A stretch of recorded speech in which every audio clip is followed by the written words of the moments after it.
Bom dia a todos.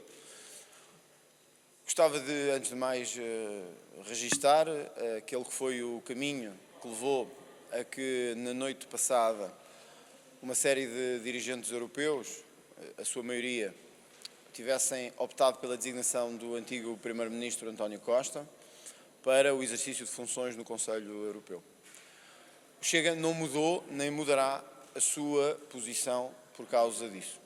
Nós entendemos e continuamos a entender que é uma má escolha para a Europa, é uma má escolha para o mundo e não podemos compreender como é que, se António Costa era uma má opção para Portugal, se era uma má escolha para Portugal, pode ser uma boa opção para a Europa e, sendo Presidente do Conselho Europeu, para o mundo. Nós estamos nos antípodas de pensamento do Dr. António Costa, naquilo que ele entende ser a luta contra a corrupção, na defesa de uma Europa com fronteiras e não de uma Europa completamente descontrolada de imigração, numa Europa de uma política de segurança e comum forte e não de uma Europa com política de segurança comum fraca, e nesse sentido nós não podíamos estar mais distantes daquilo que entende António Costa que devia ser o projeto europeu. É preciso recordar que o Presidente do Conselho Europeu, para além de competências representativas dos Estados-membros, tem também competências em matéria de política de segurança. Ora, se houve grandes embates nesta Assembleia entre direita e esquerda na anterior legislatura, foi também em matéria de segurança e em matéria de justiça. E, portanto, é um contrassenso que partidos antissocialistas hoje possam estar a apoiar, como acontece com os liberais e com os sociais-democratas, António Costa para o Conselho Europeu. Esta é uma nota, porém, puramente política. Nós não apoiaremos.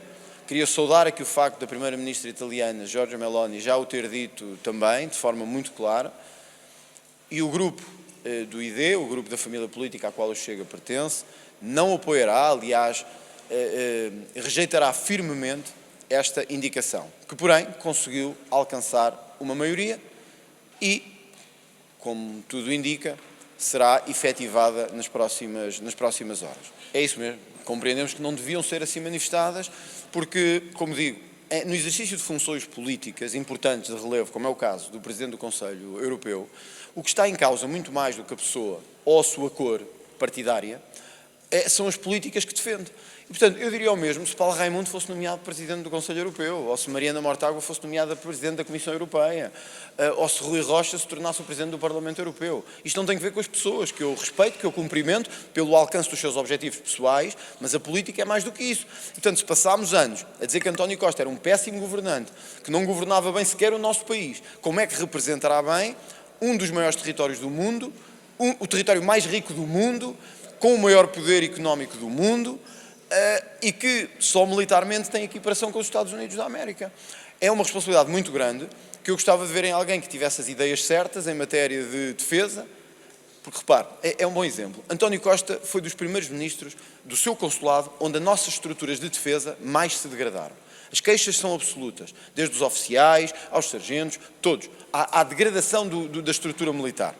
Uma das grandes responsabilidades de António Costa vai ser a relação, por exemplo, com a Rússia, onde, como sabemos, decorre uma guerra, ou seja, a nível militar. António Costa foi um desastre a nível militar em Portugal. Ninguém acredita que vai ser bom a nível militar europeu. 2. A nossa diplomacia, como se viu, aproximou-se dos piores exemplos do mundo. Tivemos como Lula da Silva e outros. Ora, uma das grandes responsabilidades de António Costa da Europa é a diplomacia. E eu espero que ele não se venha a aproximar de Cuba, do Brasil, da Venezuela, da Coreia do Norte e faça as aproximações certas aos nossos aliados, àqueles que são os nossos aliados verdadeiros. E, portanto, estes são dois exemplos de como não está em causa ser António Costa português ou não. É que António Costa tem uma visão errada em termos de combate à corrupção, em termos de segurança, em termos de justiça e em termos de política diplomática. Portanto, seria uma grande hipocrisia da minha parte agora dizer que estamos felizes com esta nomeação. Por isso eu compreendo mal que sociais-democratas e liberais possam ter estado ao lado de António Costa, quando andaram durante 7 a 8 anos a dizer que era péssimo Primeiro-Ministro, um fracasso de governação, e agora querem-no, entre aspas, para uma governação europeia.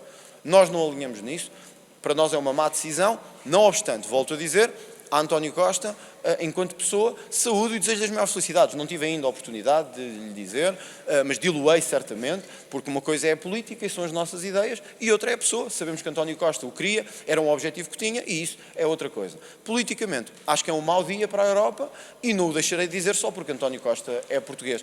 Repito, diria o mesmo se fosse Maria da Mortágua, se fosse José Sócrates, se fosse Paulo Raimundo, se fosse um qualquer. Portanto, em política é preciso coerência, é preciso princípios. A Europa, com António Costa e com Ursula von der Leyen, vai ficar ainda pior do que já estava. E era difícil ficar pior, mas pode mesmo ficar pior com António Costa. Senhores, muito obrigado, agradeço a sua presença a todos e até já.